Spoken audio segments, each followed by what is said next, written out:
Cheers. Thank you. My name is Ross Gibb. I'm here with my colleague, Josh Reynolds, and we're going to give you a talk about malicious Office documents and some threat intel projects we've been working on about them. So Josh and I work on the research and efficacy team at Cisco in the Calgary engineering office.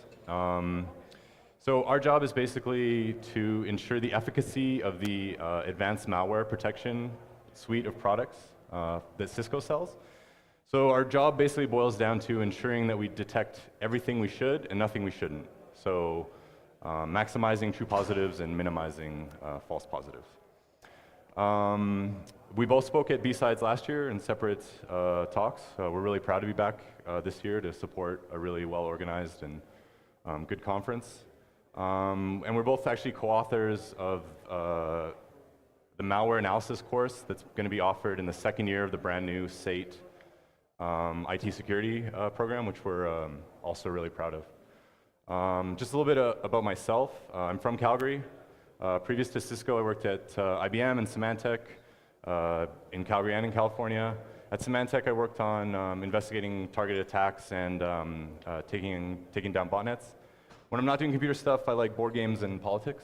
And Josh is just going to introduce himself.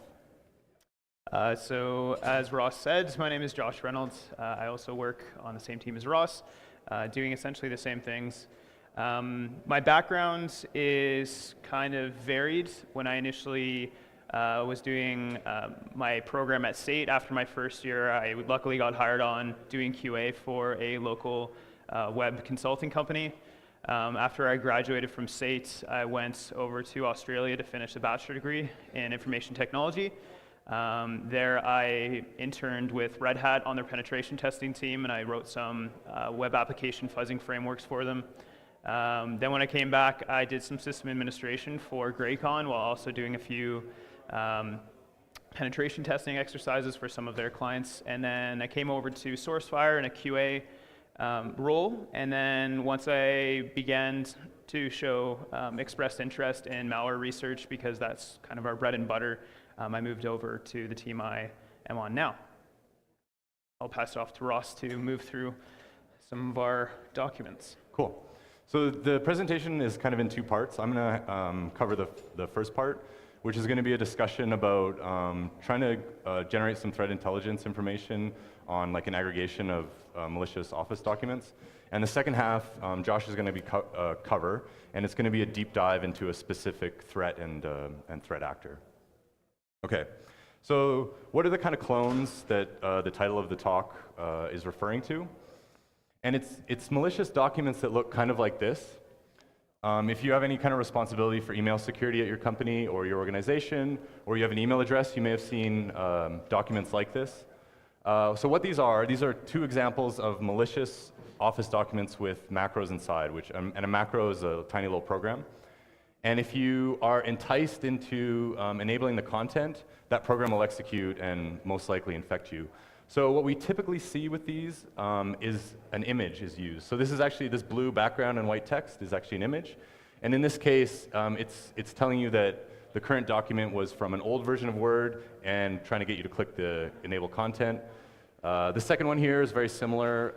They're actually showing obfuscated text here to kind of say, oh, it's scrambled and we need to update it. Here's a couple more. The one on the left has been really prominent over the last couple months. This looks like text, but it's actually an image. This is an image. Again, it's just trying to entice you. Everything is trying to entice you to click this button and enable the content. The one on the right is actually not using any images. So there's some obfuscated text, and there's like a line of English here to try to get you to enable it. Last one. The one on the left here is kind of well done. It sort of looks like an encrypted message, and there's an RSA logo to further that point. Again, everything's to entice you to click the content, and this is your 3-step plan to get infected. So again, okay. So how did we actually get here? So this part, I'm just going to cover a little bit of background if you don't spend a lot of time worrying about Office documents with macros inside them. So Microsoft Word was joined with Visual Basic. you can kind of see how this might be a good idea. You can add a lot of rich content to Office documents with like having a real programming language embedded. There's some amazing spreadsheets that we've had detections on that were actually totally clean. And there's a lot of commerce conducted in this manner. But the problem from a security standpoint is when these two things combined like kind of lead you on a path to the dark side. Okay, so VBA kind of came into Word officially with Word 97, although previous to that there was something called Word Basic. As soon as VBA, which stands for Visual Basic for Applications, was integrated into Microsoft Word, malicious macros followed really shortly after. So attackers realized you could write a little program, email it to someone. As soon as they open the document, the program would execute, and you'd subsequently become infected. The famous one, if you ever read about the history of malware, is the Melissa virus. Macros existed, or malicious macros existed previous to Melissa, but the reason Melissa is famous is because it propagated itself. It would read 50 email addresses from your Outlook contacts and send itself to those contacts. As well, it was called a virus because it would infect your template on your local Office installation, and then every subsequent document you would create would have a copy of the Melissa virus. And it wasn't particularly malicious other than it swamped computer networks at the time, which weren't as robust as they are today, and brought down a number of computer networks at the time.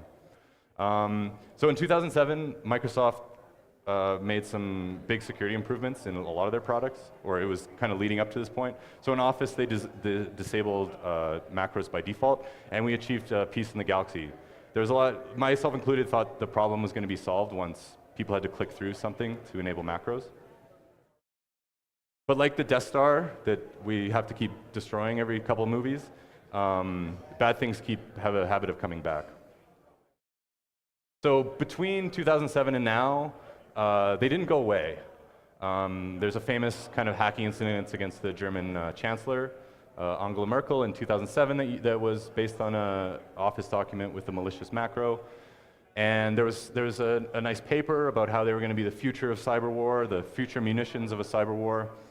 And most recently, and I would, in my kind of like anecdotal, just being in the industry, around 2012, 2013 is when we started to see a lot of malicious macros, like kind of the rebirth of them. And you can kind of see that from this really good Vice headline, the 90s hacking trick making a comeback, right? We thought we'd kind of solve the macro problem, but here we are sort of dealing with them. Kind of the final sort of introduction slide. This is a little bit anecdotal. I don't have, this presentation is about this, but this is a screenshot of 2007, and I noticed that the old way to enable macros had this options button. So you push this, and you'd get another menu. Then I think there was a radio button. You had to choose something, and then an OK. So 2 to 3 clicks. Whereas in Office 2010 and later, they kind of simplified this down to enable content. So this didn't help. I guess that's my point of this slide. Okay. I've told you about this malicious macro problem. I can tell you how to solve it immediately. And that is, if you can block any document coming into your email gateway from outside that has a macro, just do that. The problem with this approach is that, like I was saying before, commerce is really conducted through a lot of the use of a lot of these documents. So unfortunately, for the product we sell, we are given unknown Office documents with macros, and we're expected to give a verdict. But if you can do this, please do it.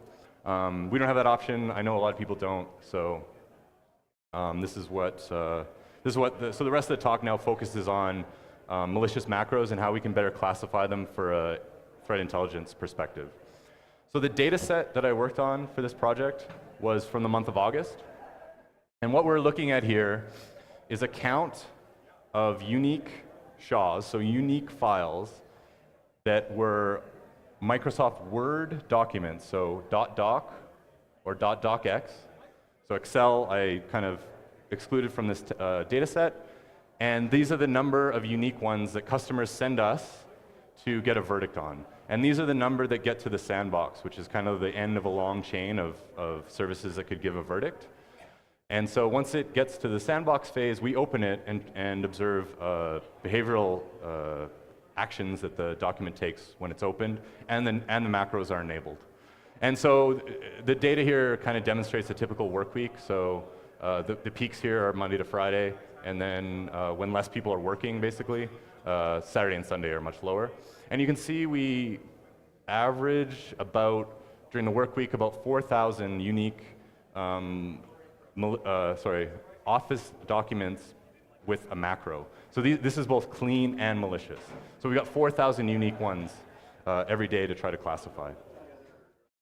Okay, so the goal of this of my work was not to classify. We already had that information. We already knew which ones we gave a clean verdict to and which ones we gave a malicious verdict to. So of the ones that we gave a malicious verdict to, we wanted to supplement the data. Not only is it malicious, but can we give any kind of data about the threat actors involved, any changes of the payloads over time and tactics, as well as our customers are always interested in finding targeted attacks. So if it's something really unique to a specific set of customers, that would be interesting from a threat intelligence standpoint. And from a personal standpoint, I would just love to handle the malicious macro problem and never look at Visual Basic for applications again. Okay, so back at the beginning when I showed you a number of the sample documents, they all had an image in them. And over time, when you open up these things and start looking at them, you notice that the same image comes up and over and over again. So there was a kind of an idea of, well, what if we extracted every image that was in the document, hashed them, and looked for overlapping? So exact image matching. So again, this is the exact same slide I just showed. This is the volume of total Word documents with a macro. And this is, over that same time period, this is the malicious count from that set of unique documents. And you can see right away that there is no kind of day, work week pattern here. It's just sort of random. It's a little bit spiky here in the early part, flat for a while, and spiky at the end. Sort of the first question that might come to mind here is, well, what happened here? What's going on here?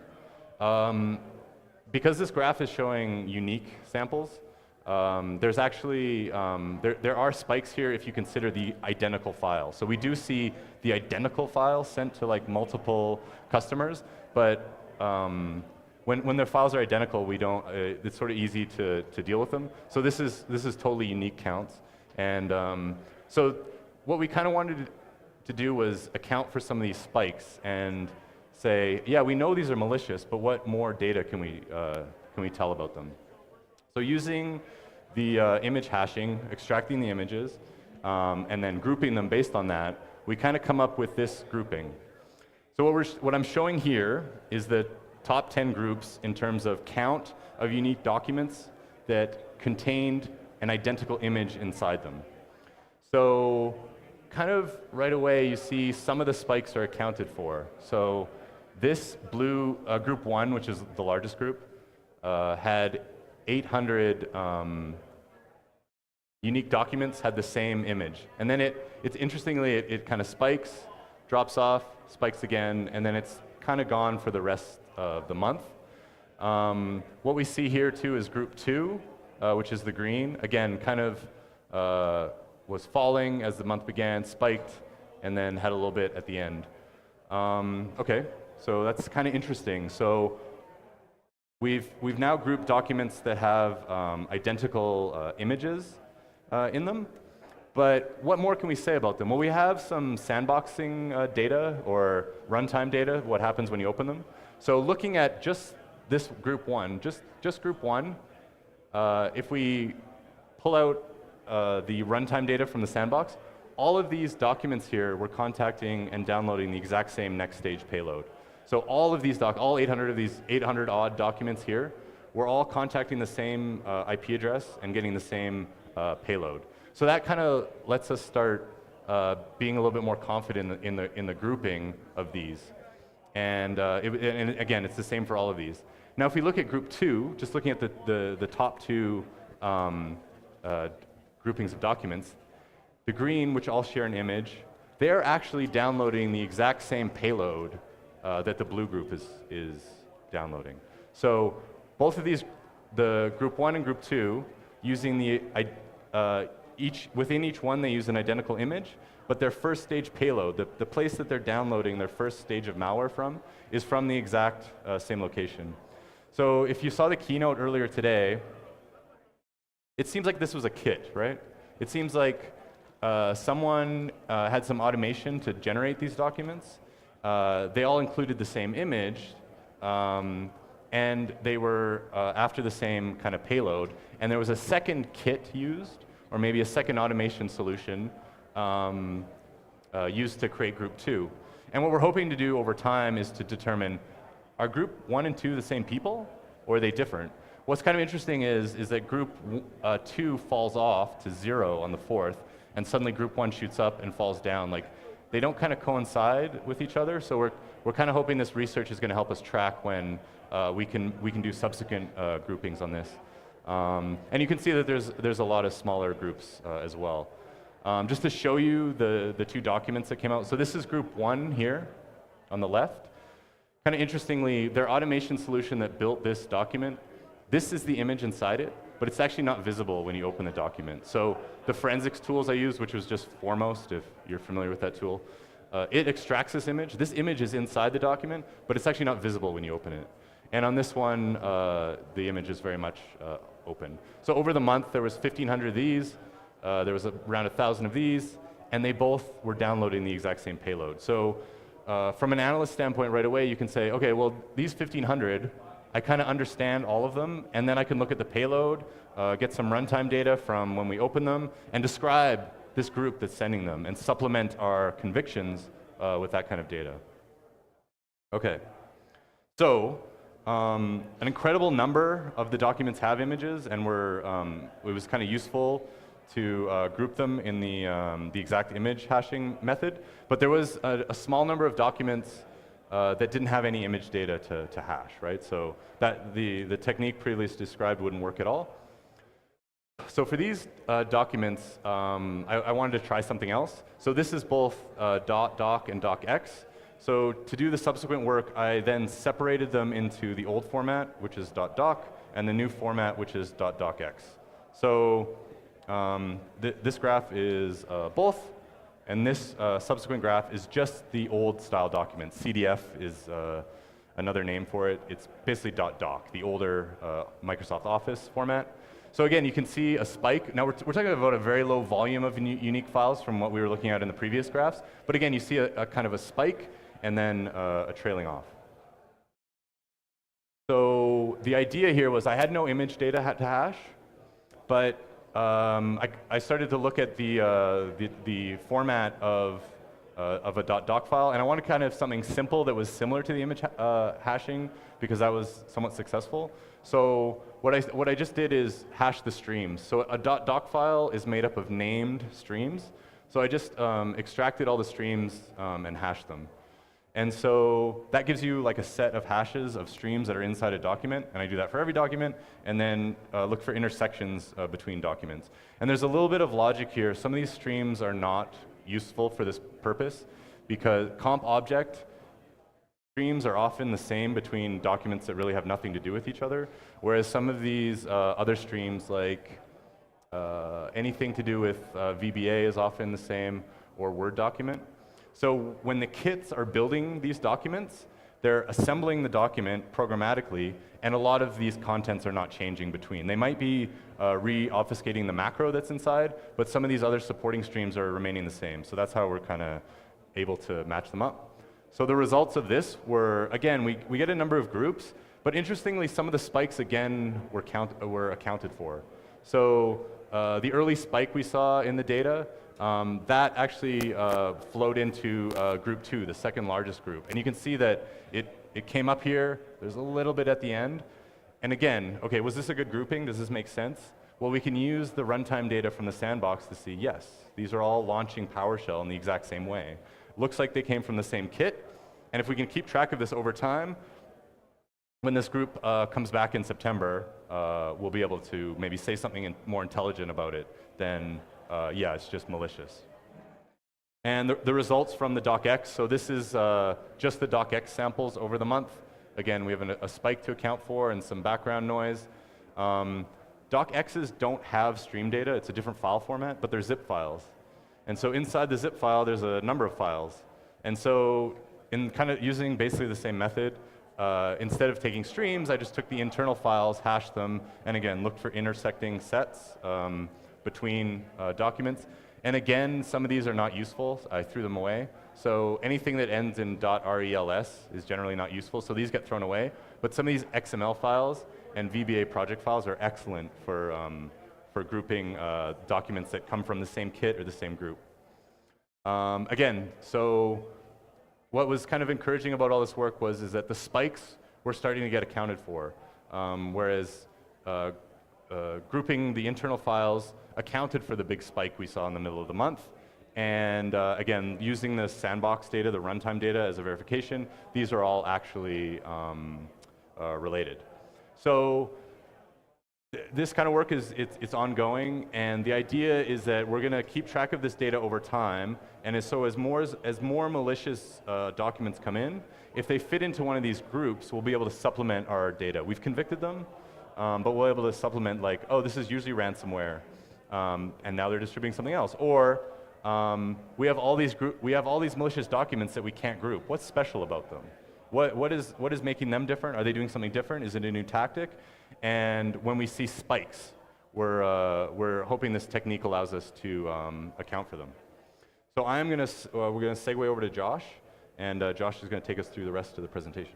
So just so you know, if any of you are ThreatGrid customers or potential ThreatGrid customers, Cisco brought us here today. So a lot of those extracted artifacts you can actually pivot from our sandbox, and we have a giant Elasticsearch cluster that you can search for any other samples that have the same artifacts.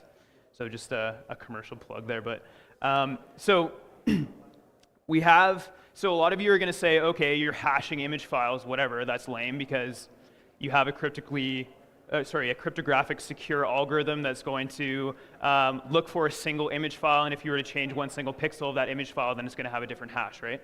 So for this talk and for our research to feed back into our product lines, I was looking at maybe some kind of fuzzy matching algorithm that we can use with images to cluster them together rather than using hashing mechanisms that will only look for exact matches.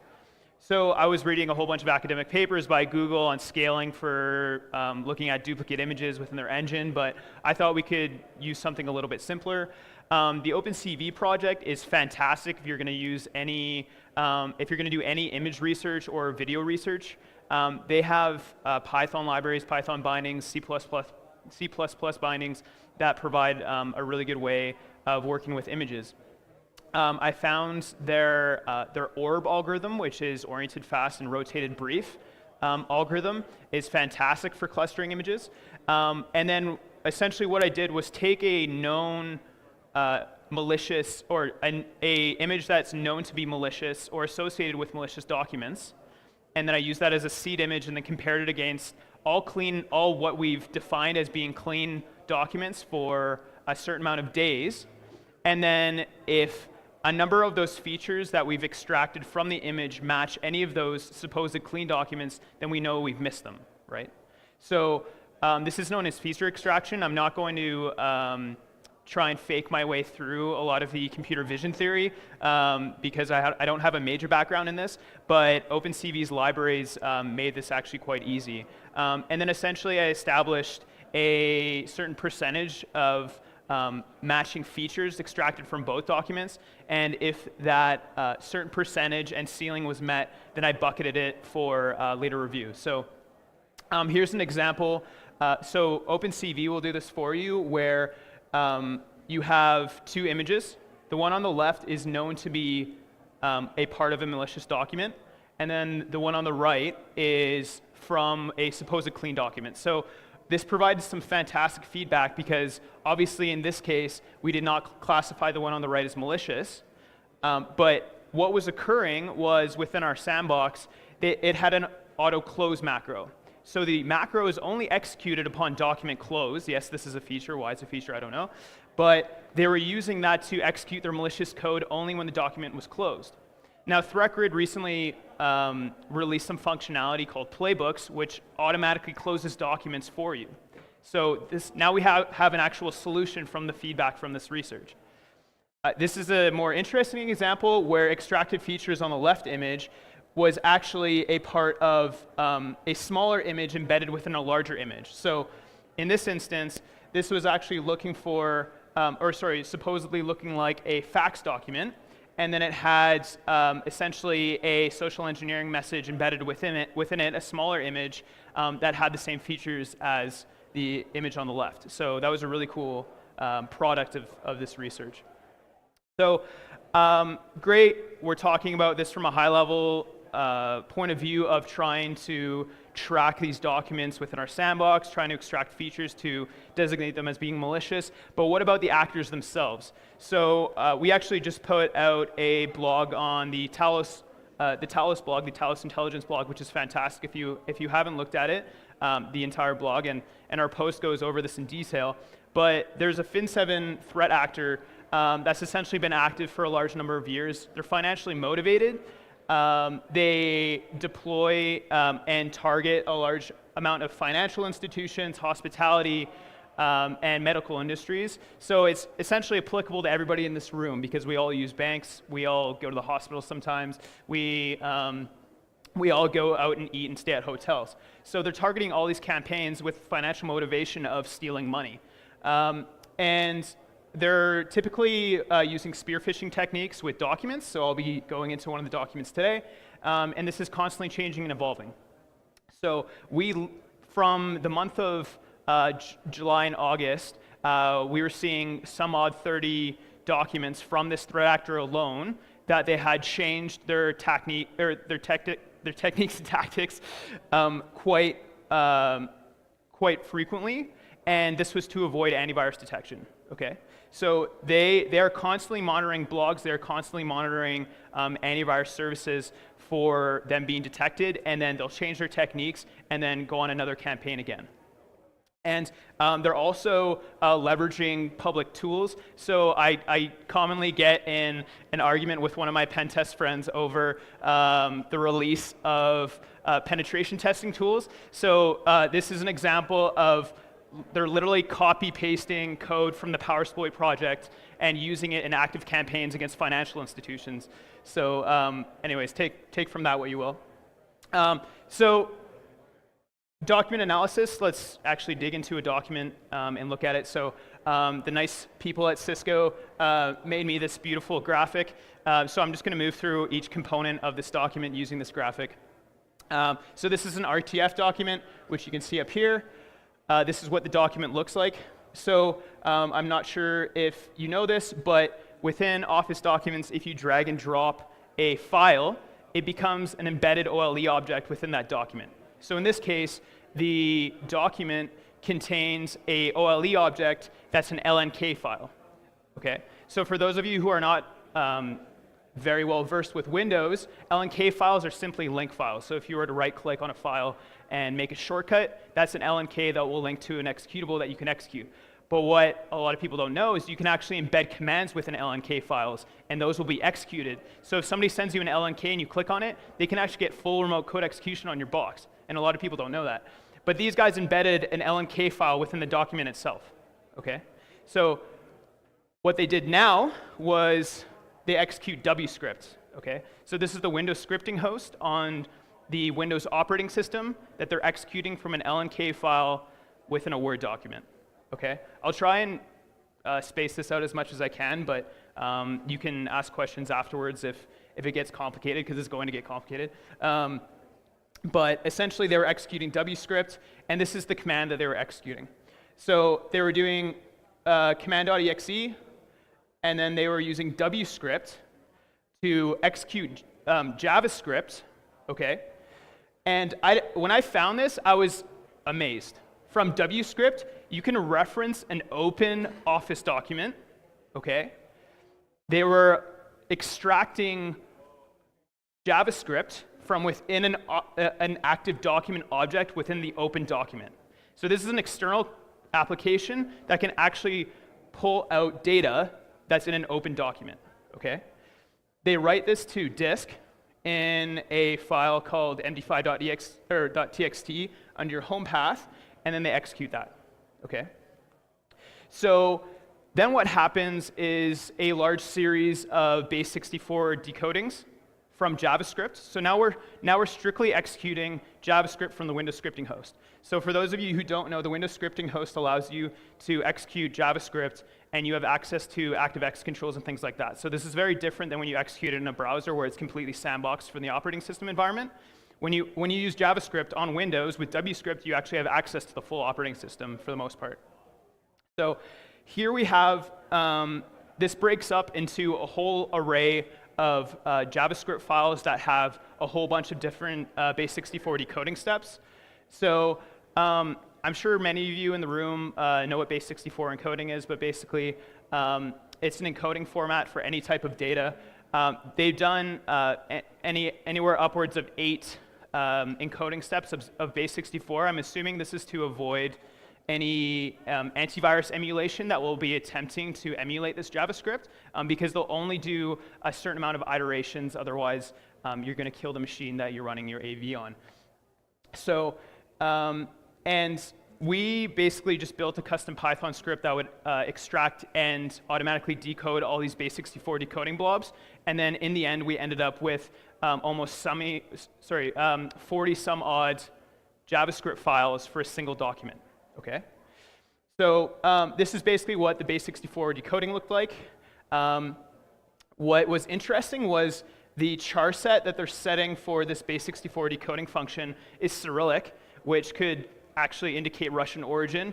Take from that what you will. And then here we have the evaluation of the base64 decode. Okay, so this basically made up a series of JavaScript files, and a series of JavaScript files that actually made up a JavaScript botnet from a single document, okay?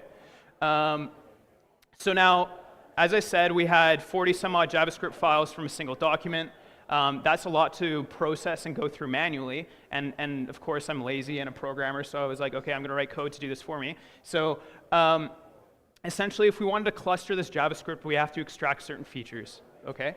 So for extracting attributes from the document, we have, like I said, 40 some odd files, and I wanted something simple, so I used a scatter plot. Okay, so within the scatter plot, I used R. For those of you who are working with any data, I highly suggest that you use R for any type of analysis like this. There's a lot of supporting Python libraries as well, like SciPy and stuff like that, but for this, I used the ggplot and ggiraffe R libraries, which are fantastic, to plot this within a scatter plot. And for one of the axes, we used the base64 decoding. So the amount of base64 decodings required to get to that JavaScript file, and then entropy. Okay. So for those of you who don't know what entropy is, essentially it's the calculation of disorder and uncertainty with any given amount of data. So essentially, it's looking for randomness within any given amount of data. But we can use that for clustering JavaScript files, because you can have essentially any related code would technically look the same in terms of randomness, but it could be different in terms of actual textual content.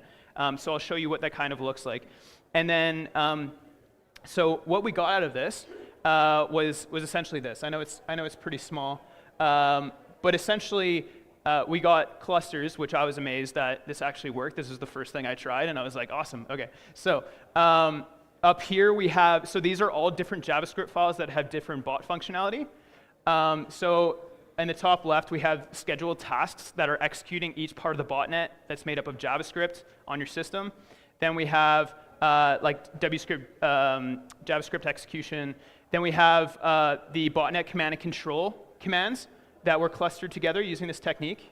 And then we have like base64 decoding steps and a number of other scheduled task areas. So the conclusions that we can extract from that clustering exercise are pretty significant. Like obviously, with the higher depth of base64 decoding, we have more interesting functionality, okay? So that's to be expected because they're gonna keep their most interesting functionality for the most amount of decodes. And we were able to cluster these bot functionalities into multiple different sets of files. And this showed us that essentially they were changing their algorithm each time, where we would have a large number of different files, but they would have the same functionality in different decoding steps. And then like another variance of what I just mentioned is essentially that we have the task scheduling functionality that varied in decoding depth. So essentially that shows us they're changing the amount of decodes that they're doing in every single document iteration. So this is an example. It's super hard to read, I'm sorry. But essentially, this is the base64 decoding JavaScript block, and you can see they did some function reordering. So these are the same functions, but they have different order. But we were able to cluster these using entropy and the base64 decoding depth, and that essentially showed us that they're doing some function reordering within the JavaScript in each document iteration. And then here you can't see it, but they're renaming variables. That's another change that they're doing through every document iteration. So here you have BE, and then you have renamed functions over here. Some of you might notice this large, like this is just color-coded Vim, but you can see this large comment block, or what looks to be a comment block. So I was super confused when I started looking at this, because I was like, so they've commented out this functionality. Well, it turns out that with a large comment block like this in JavaScript, you can actually use the toString function, take a slice, and then you can eval that. So it's actually, this is a JavaScript evasion mechanism for emulation engines, is what I suspect they were using it for. But like, this is insane, right? Like, you think a comment block wouldn't be able to be turned back into a string and then you'd be able to evaluate it, but apparently it's true in JavaScript. And actually somebody in this room helped me with that, so thank you. And here's just an example of this in the Chrome console. And I say, I can't believe this actually works, and it does. So that's another interesting technique that they've employed. So as I mentioned, with that PowerShell code, what they're actually doing is in one of those final decoding JavaScript documents, they've essentially gotten to the point where they execute some PowerShell, okay? And that PowerShell is actually decoding an entire portable executable, and this is all within the document, okay? They're decoding an entire portable executable, then they're using PowerShell from the Powersploit project to reflectively DLL inject that into memory, and I will go over the actual functionality of that malware. So here we have code that was copied and pasted from the Powersploit project. It's a function called invoke reflective PE injection if you want to use that, if you want to look at the function itself. But essentially what it's doing is, if you don't know how reflective portable executable injection works, or DLL injection works, is that essentially you're loading the DLL into memory yourself. So you have a custom loader, you're not depending on the operating system to do it for you.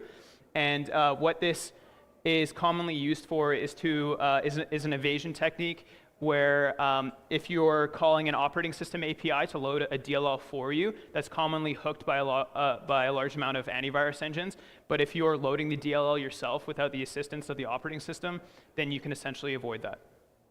So, and then, okay, so we have this DLL that's being injected into memory. What is it doing? So I reversed this, and they had some similar functionality to a malware variant that we looked at last summer. You can look up the H1N1 blog that I wrote on the Cisco blog. But essentially, and they had some import hashing, which is very common for malware. But their end goal was to steal Firefox, Chrome. They were targeting Chromium forks, IntelliForm data from Internet Explorer, Opera, and Outlook login data. Okay? So essentially, the end goal of this DLL was to extract your passwords and then send them back to a command and control server. And here's an example of, I go into all this functionality in depth from the H1N1 blog that we published last summer because they're using the same techniques. But it's interesting with the IntelliForm data, they're actually encrypting. So in Internet Explorer, when you're prompted to save your password, it essentially says, when you say yes, it's actually storing it on the system, but it's storing it in an encrypted form. And the way that the Windows OS does this, it might have changed in Edge or the newer Internet Explorer variants or versions, is that they will SHA-1 the URL that you used to log in with, okay?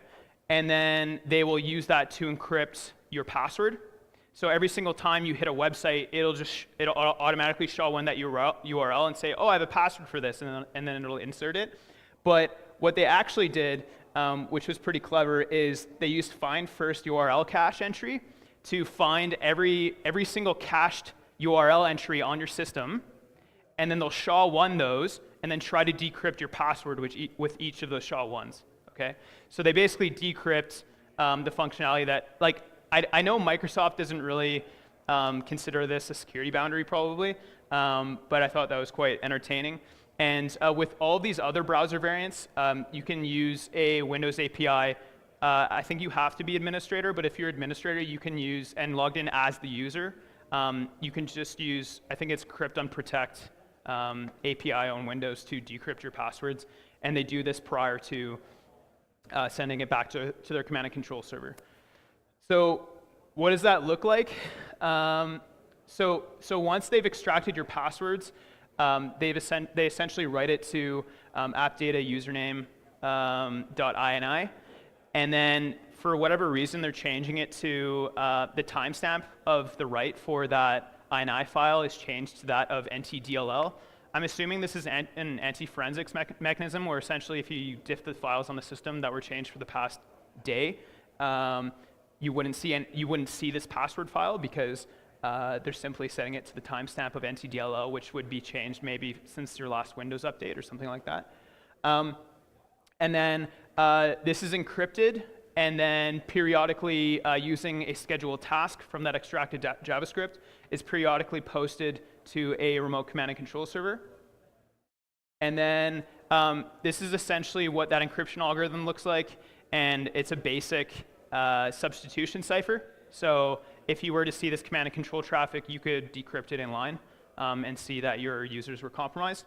And then here you can actually see the alf in and alf out variables, which are initializing those alphabets for the substitution cipher. And then you have some hard-coded IPs here that are the command and control servers. And then what was also interesting, which a number of other people have talked about with Fin7, is they're using the Google Script hosting service as a command and control server as well for backup. So say this IP is down, then they can still rely on Google to get their stolen passwords, which are encrypted using that substitution cipher. So yeah, and then essentially all of this is just implemented in JavaScript, their entire botnet functionality. So I know I moved through that really quickly, and I'm surprised we're not over time, so I'm sorry that I went through that really quickly. But if you guys have any questions, I think we're going to post up the slides somewhere. Hopefully, maybe I can talk to Steve about that. But if you have any questions, yep.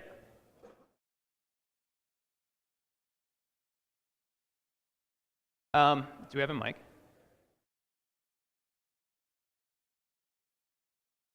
Want to add anything? Do you want to add anything? So great presentation, guys. Thank you. When was JavaScript given system-level control in Windows? So I'm not exactly sure when this occurred, but effectively, Windows gives you access to the Windows scripting host to perform scripted tasks for you, like any scripted task. And what gives you like code execution control or system-level access is actually the ActiveX objects that you can access from the JavaScript itself.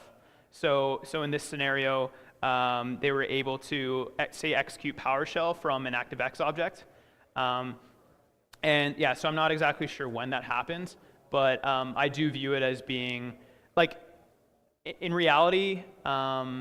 This could be done with any other scripting language. So so if you were to compromise OS 10, and Metasploit will do this too, is it will use VBA with an embedded macro, and if it checks that the operating system is OS 10, so like Mac OS, then it will use Python.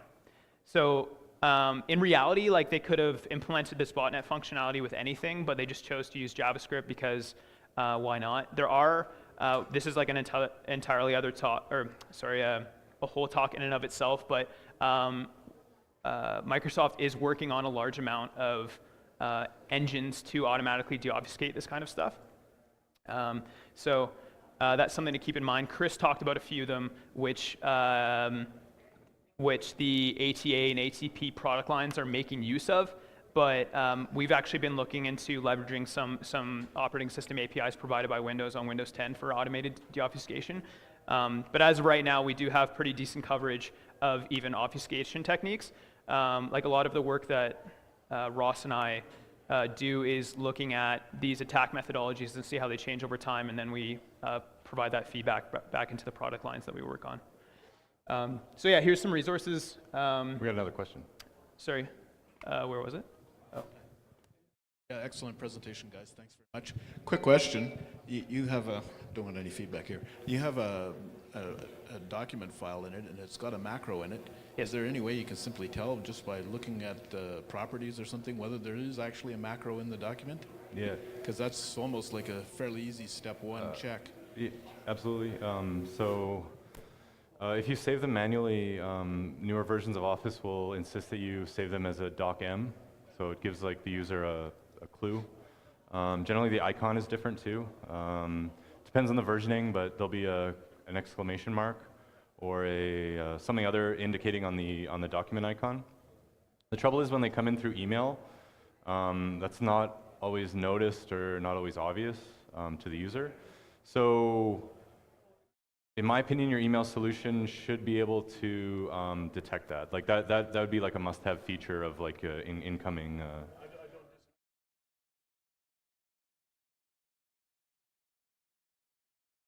So as an end user, so thankfully to Mike. Yeah, so the question was about an end user that maybe doesn't have access to like an enterprise security solution. What do you do? So them being disabled by default is a very excellent thing that Microsoft did, and the problem is that I know a lot of people are in the habit of just enabling that all the time, especially if you're used to getting them from colleagues or something, and that's how you conduct business. It's like muscle memory just to enable the content.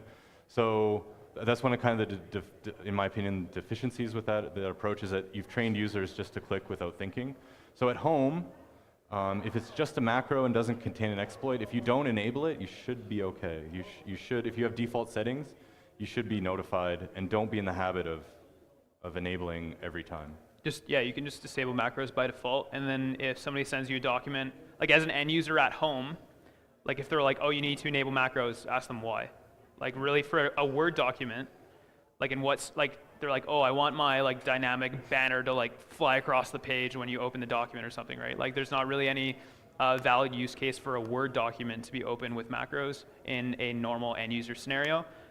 With like Excel, it's a little bit different because you do have a whole bunch of logic that you can implement in Excel using VBA. But yeah, for an end user, I would honestly just suggest not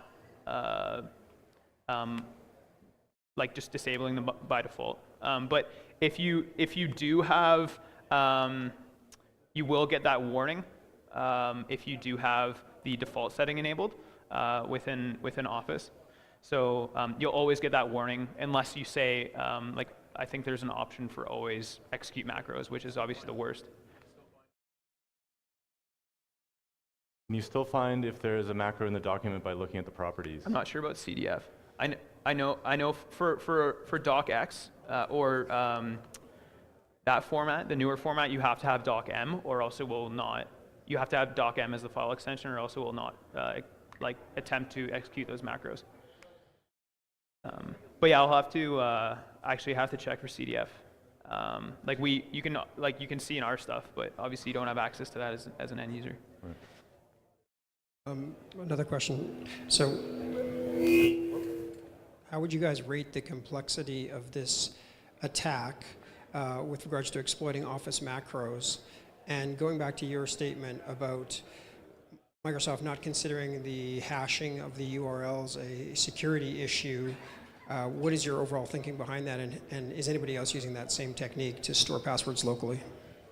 Sorry, can you repeat that first question? It's hard to hear with the vendors. Yeah, so how would you rate the complexity of this attack? Like initially looking at, with regards to exploiting Office macros, initially looking at this, I'm like, wow, this has got to be seriously targeted at C-level executives, but then it's more of a user behavior issue because people are storing their passwords foolishly in their browsers, which would obviously be circumvented by use of a password manager, for example. Yeah.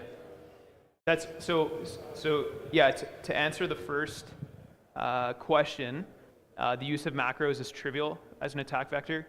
Unfortunately, the end user doesn't understand these scenarios, and I for one would like Microsoft to provide macro functionality without having access to the operating system, like sandbox the macro.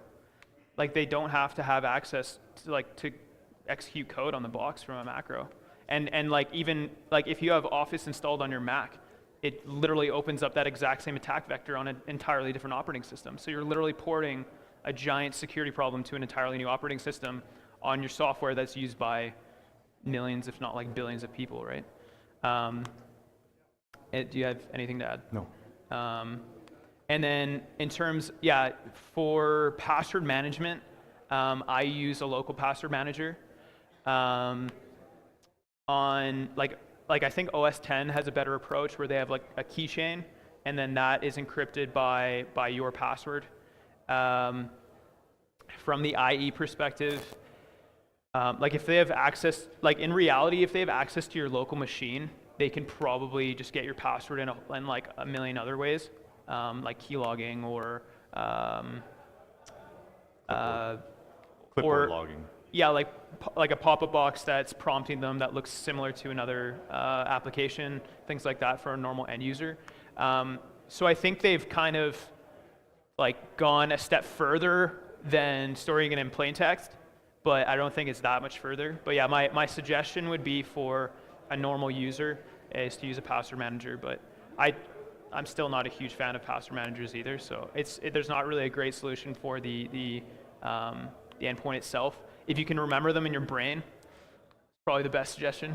But I know that's not really a useful suggestion. So, any other questions? Yeah. Hey. In the entropy classification that you did there, you had I think the scheduled tasks on the one side and on the other side. Does that entropy clustering detect differences between authors of files in that? No, so we know these are based on the attributes and the way we're tracking them. We know these are Fin7, so we know they're the same actor.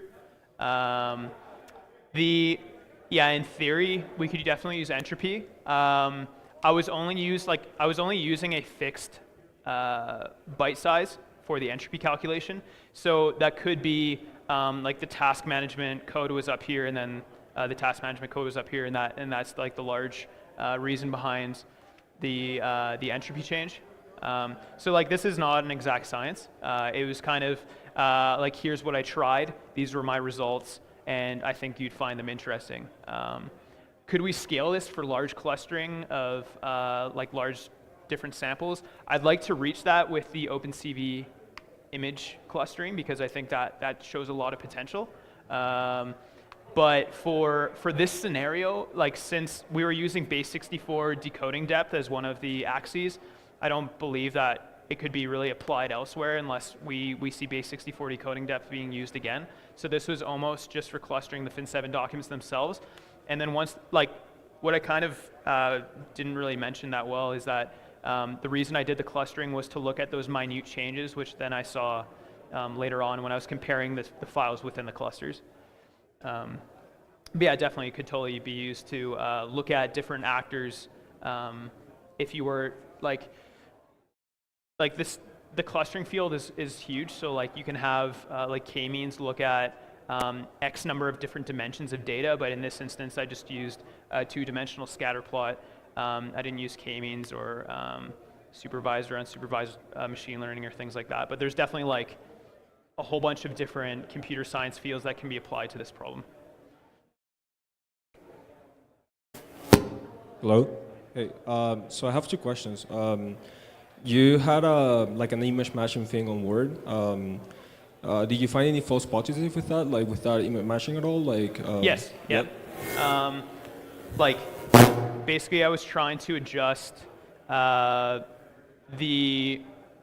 required matching features to the point that we weren't getting false positives, but it was difficult because, for example, when I turned it down to the point, the number of required features matching to the point of getting that embedded image within another embedded image, then I was getting more false positives than if I cranked it up, and then I was almost getting exact image matching for extracted features, even though they are different hashes.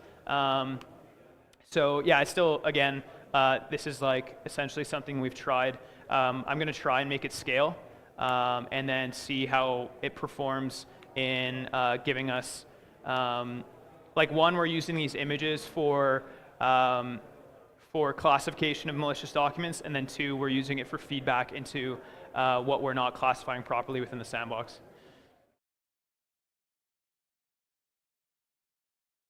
So I meant the SHA image on the Word documents. Did you find any clean documents that also included that image?